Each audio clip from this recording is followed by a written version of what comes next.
5 erros financeiros que vão destruir o seu escritório de advocacia. Você sabia que 80% dos negócios jurídicos quebram por erros que poderiam ser evitados? E o pior, muitos donos de escritório não percebem que estão cometendo esses erros que eu vou te contar aqui até que seja tarde demais. Nesse vídeo, vou revelar para você os 5 erros financeiros mais perigosos que podem destruir o seu escritório de advocacia e como evitar antes que seja tarde demais. Será que seu escritório está correndo o mesmo risco? Olha só, todo ano, milhares de escritórios fecham as portas porque ignoram erros financeiros básicos. E depois de orientar centenas de advogados nos últimos 20 anos, eu entendi que a maioria esmagadora falha em olhar para suas finanças da maneira correta. E algumas dessas falhas podem ser fatais. Eu já falhei muito quando o assunto foi finanças ao longo desses 20 e tantos anos. E eu vi também escritórios com potencial incrível sendo destruídos por erros que poderiam ser evitados. E nos meus anos de mentoria e consultoria para escritórios de advocacia, eu presenciei casos que me marcaram profundamente sobre como esses erros podem devastar negócios jurídicos promissores. Muito prazer, o meu nome é Flávia Maria, eu sou advogada há 21 anos, eu sou mentora e consultora especializada em gestão de escritórios de advocacia. E depois de 2 décadas à frente do meu escritório e orientando centenas de donos de escritório, eu resolvi compartilhar nesse canal os erros mais perigosos que eu identifiquei para que você não precise passar pelas mesmas dificuldades pelas quais eu passei e presenciei nessa jornada. E se você quer proteger o seu escritório destes 5 erros fatais, deixa um like aqui para eu saber que esse conteúdo é importante para você. Durante a minha trajetória como mentora, eu acompanhei um caso que me marcou profundamente e que ilustra este primeiro erro aqui que eu quero trazer para você. Eu recebi um colega advogado que tinha um escritório em crescimento aceleradíssimo. Para o mercado jurídico, para todo mundo que estava vendo esse colega, ele estava voando. Casos de grande visibilidade, clientes corporativos importantes, faturamento ultrapassando R$700 mil mensais. Aí, quando nós analisamos os números juntos, eu descobri algo alarmante. Apesar do faturamento impressionante, o escritório tinha prejuízos acumulados significativos. Ele havia feito investimentos altos em uma nova área de atuação. Ele tinha comprado computadores, feito a marcenaria no escritório, sabe, tudo de altíssimo padrão. Tinha contratado equipe cara e ineficiente. Tinha comprado um carrão, lógico, né, para impressionar os clientes. Uma bolsa de grife para a esposa, caneta de marca para assinar os contratos. O básico, né? Aquele combo básico de quem quer ostentar e impressionar. E aí, batata. Os resultados ficaram muito abaixo do esperado e o escritório estava tecnicamente falido, mesmo com aquele faturamento gigantesco. Esse colega chegou até mim desesperado. Ele estava considerando fechar as portas depois de anos construindo a sua reputação. Veja, todos viam um advogado de sucesso, mas ele estava há poucos meses de não dar conta de pagar as suas contas, não estava conseguindo pagar boleto. E aqui chega uma lição fundamental que eu carrego até hoje e que se tornou o primeiro erro desse vídeo aqui para você, que é confundir faturamento com lucro. Veja, os posts no LinkedIn sobre honorários milionários, os cases de sucesso, tudo gira em torno de faturamento. Só que, como aconteceu com o colega que eu mencionei, vários escritórios com faturamentos importantes estão com os lucros próximos de zero, ou então abaixo da linha. Se você tem faturamento relevante, mas no fim do mês ou do ano não sobra quase nada, possivelmente você tem um problema de margem de lucro. Ou seja, a cada real que entra de honorários, quanto efetivamente vira lucro. Tem uma frase que eu adoro que é assim, ó: faturamento é vaidade, lucro é sanidade e caixa é rei. Você precisa controlar seus custos fixos e variáveis para conseguir manter margem saudável de lucro no seu escritório. Como que calcula o lucro do seu escritório do jeito certo? Isso é justamente o que nos leva ao segundo erro que eu trago para você nesse vídeo. O segundo erro é não acompanhar a lucratividade do escritório com frequência. Você precisa ter acompanhamento frequente do resultado do seu escritório com um dos relatórios financeiros mais importantes, que é o DRE, que é a demonstração do resultado do exercício. Esse relatório serve para mostrar o desempenho financeiro do escritório num período mensal, anual, para mostrar para você se você teve lucro ou prejuízo, para te mostrar o que você pode esperar financeiramente do seu escritório. Basicamente, o escritório tem lucro quando o faturamento em honorários é maior que os gastos e tem prejuízo quando os gastos são maiores que o faturamento. Um DRE mensal vai ter linhas ali para você ficar observando e tomar decisões estratégicas. A primeira linha é a linha de receita, onde você vai ter o valor dos honorários que foram recebidos. Vamos imaginar que o seu escritório teve um faturamento de R$500 mil no mês. Essa é a primeira linha. Depois você vai descontar os impostos. Então, o valor que efetivamente você pagou, você vai tirar a alíquota. Então, não são mais R$500 mil. Você já tem menos ali, vamos imaginar, R$80 mil em impostos. Depois, tem a parte de devoluções e estornos. São os clientes que pedem reembolso de honorários antecipados. São as porcentagens que não são suas, são dos clientes. E aqui tem um erro crucial. Muitos colegas, quando a gente pega na nossa consultoria para olhar linha a linha o DRE dos advogados que fazem parte do nosso programa, a gente vê que muitas vezes os advogados consideram como seu o dinheiro do cliente. Então vamos lá, você tem o dinheiro que você recebeu, você tem os impostos, você tem os estornos, os descontos, as devoluções para os clientes. E aí, quando você soma a receita, menos os impostos, menos as devoluções, você vai chegar no faturamento líquido do escritório. Nesse exemplo aqui, eu vou trazer para você um número aqui de R$500 mil, menos R$80 mil, menos R$10 mil de devoluções, por exemplo. Tá? Depois disso, nós vamos tirar os custos do escritório. Investimento em marketing, em taxas de sistema, eventos que você participa. Vamos dizer que os custos desse escritório foram de R$100 mil naquele mês. Depois nós vamos descontar as despesas, folha de pagamento, aluguel, infraestrutura, ferramentas que você utiliza, serviços de terceiros, como por exemplo, contabilidade, correspondência jurídica. E essas despesas, vamos imaginar que nesse mês foram de R$200 mil. A próxima linha do DRE vai ser do resultado financeiro. Vamos dizer que você deixou o dinheiro investido na conta do escritório e recebeu R$5 mil de retorno. Então teve ali um resultado positivo de R$5 mil.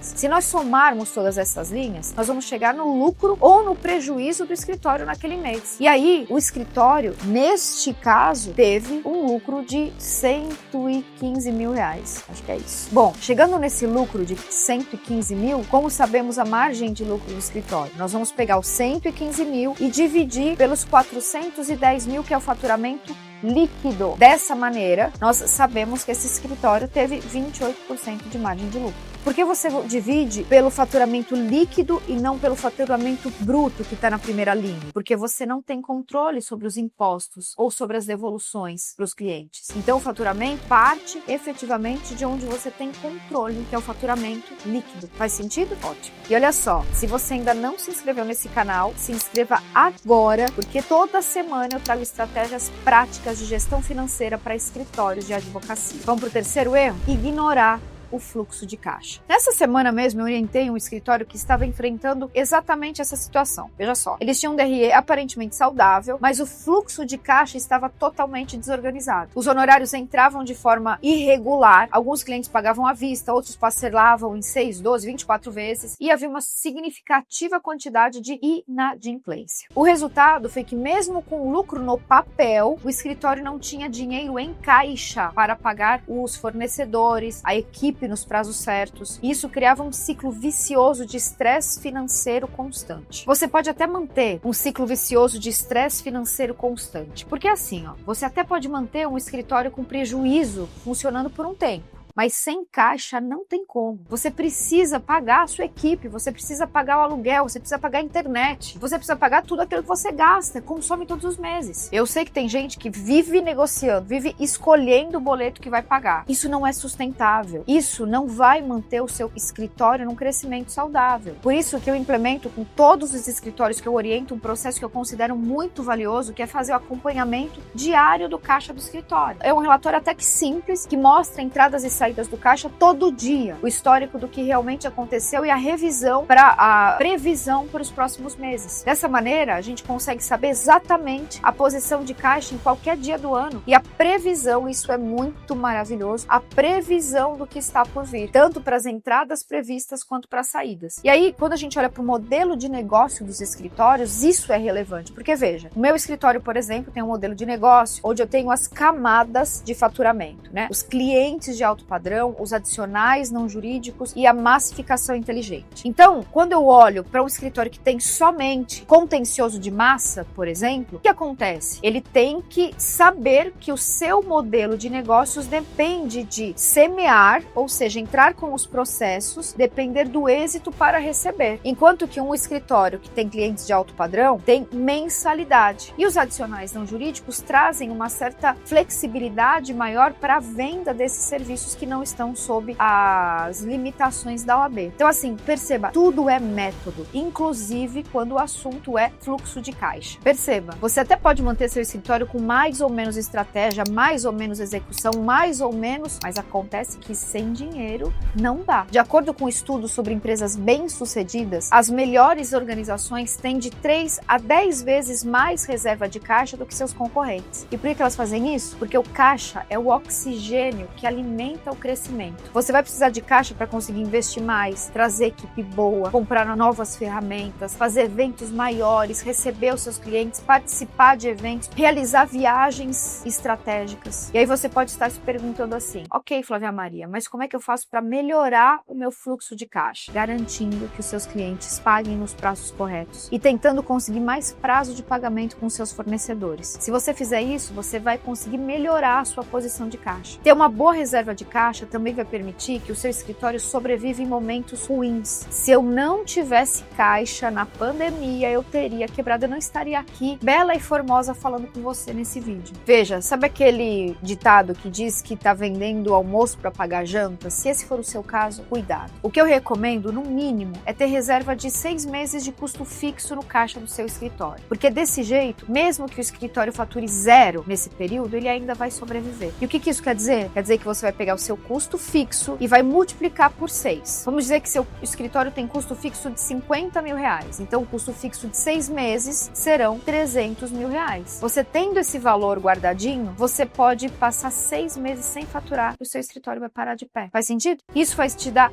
tranquilidade para tomar boas decisões, vai permitir que você saia do ciclo tô rico, tô pobre, que é tão comum em tantos escritórios por aí. Essa reserva de caixa é conhecida como período de portas abertas. É o tempo que o escritório continua funcionando mesmo sem nenhuma entrada de faturamento. O quarto erro, que eu ainda vejo com mais frequência do que eu gostaria, é, como meu amigo que eu te contei a história no começo desse vídeo, misturar as finanças da pessoa física com a pessoa jurídica. E eu tenho um caso recente de um outro advogado que eu orientei, onde essa situação ficou muito clara. Quando eu solicitei os relatórios financeiros do escritório dele para nossa consultoria, nós descobrimos que o DRE tinha pagamentos de financiamento de imóveis pessoais, dívidas da pessoa física, compras pessoais, sem contar uso de cartão de crédito que misturava os gastos do escritório com os gastos dele, com os gastos da esposa, com os gastos dos filhos. O problema ali não era só a dificuldade de separar essas contas, mas também que isso estava trazendo um caos muito maior para os números do escritório. Ele não conseguia entender se estava realmente lucrando ou não, porque metade dos gastos eram pessoais. E eu sei que isso acontece nas melhores famílias, tá? Eu sei que isso pode estar acontecendo aí no seu escritório. Aí você pode estar se perguntando assim: mas Flávia Maria, aqui é tudo meu. Qual o problema de eu misturar o dinheiro do escritório? Porque sai tudo do mesmo bolso. Eu já ouvi isso também de um advogado queridíssimo, inclusive, que faz parte da minha mentoria. Veja, é grave. Por quê? Quando você usa o caixa do escritório para pagar despesas pessoais, quando chega o momento de investir numa campanha de marketing importante para ampliar a carteira de clientes, não tem mais dinheiro disponível no caixa do escritório. Isso, inclusive, afeta o resultado da campanha, porque acaba investindo menos do que seria adequado e faz com que o resultado seja menor, seja muito inferior do que o potencial. Sabe o que precisa ser feito com urgência? Defina um prolabore para você. Defina um prolabore para você e para o seu sócio. Porque quando você olha um DRE de contabilidade e não considera distribuições de lucro que o escritório fez, isso pode mascarar os resultados do escritório. Por exemplo, vamos dizer que o escritório teve 200 mil reais de lucro contábil em um ano. Só que o sócio do escritório retira 20 mil reais todos os meses para custear a sua vida pessoal. Na prática, o resultado real do escritório seria os 200 mil menos os 240 mil, que é 12 vezes 20 mil. Ou seja, na prática, esse escritório teve prejuízo de R$40 mil.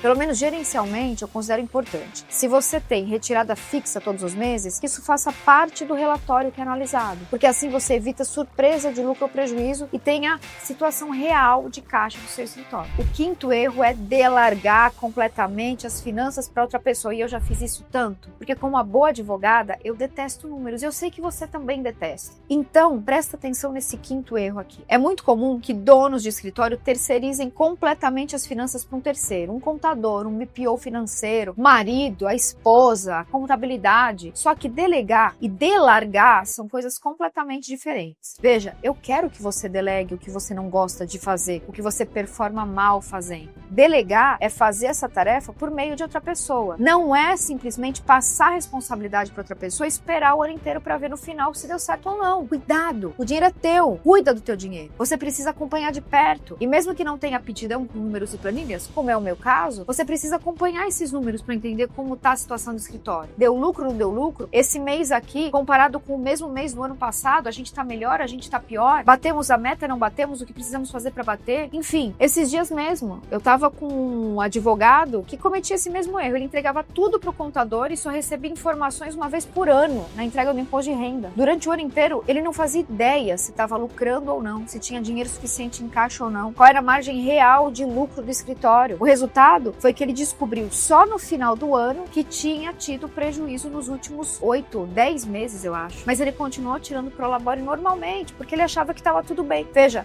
as finanças de um escritório são como um painel de controle de um avião. Se você não entende os indicadores, você está voando às cegas. Sem isso, você corre o risco de ter fluxo de caixa descontrolado, margens de lucro apertadas ou inexistentes e você vai tomar decisões erradas. Como disse o Vicente Falcone, quem não mede não gerencia. Outro ponto que eu vejo constantemente nos escritórios que eu oriento, que eu faço consultoria, é a quantidade de pequenos custos que somados formam um grande valor. Em um dos casos recentes, nós descobrimos um escritório que tinha 17 assinaturas diferentes de software jurídico. Pense, usou um software jurídico, não gostou, os outros software jurídico não gostou, os outros.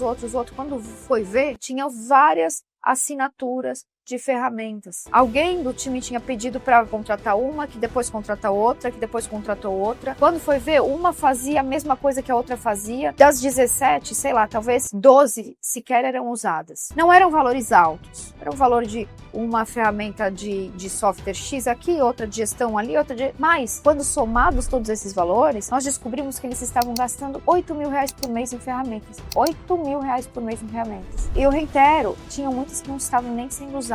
Veja, geralmente os advogados chegam para mim dizendo que precisam de cliente. Preciso de cliente, preciso de mais dinheiro. Mas eles não estão gerenciando o que já tem dentro de casa. Eu costumo dizer que cada cliente novo que entra é muito maravilhoso, obrigado a Deus, mas cada cliente que entra, ele também tem um custo operacional para você. Ele também vai gerar impostos, ele também vai gerar uma série de outras coisas que são custo, ao ponto que, se você olhar para a gestão dos seus negócios, se você fazer os ajustes certos financeiros de pessoas, de processos, você tem dinheiro no bolso. Olha para isso com carinho. Eu te garanto que se você evitar esses 5 erros, o seu escritório vai ter muito mais chances de crescer e prosperar de maneira sustentável. Esses 5 erros financeiros, confundir faturamento com lucro, não acompanhar a lucratividade, ignorar fluxo de caixa, misturar finanças pessoais e empresariais, delargar completamente as finanças, esses erros são responsáveis pela falência de muitos escritórios promissores que eu acompanhei ao longo dos anos. E se você reconhece que pode estar cometendo algum desses erros, se você quer estruturar o controle financeiro do seu escritório, se você busca criar reservas saudáveis e crescimento sustentável, essas correções podem salvar o seu negócio jurídico. Para donos de escritório que desejam implementar sistematicamente esses controles financeiros nos seus negócios, eu e meu time reservamos 30 minutos semanais para consultorias individuais. Nessas conversas, a gente analisa toda a situação financeira, especifica um plano estratégico e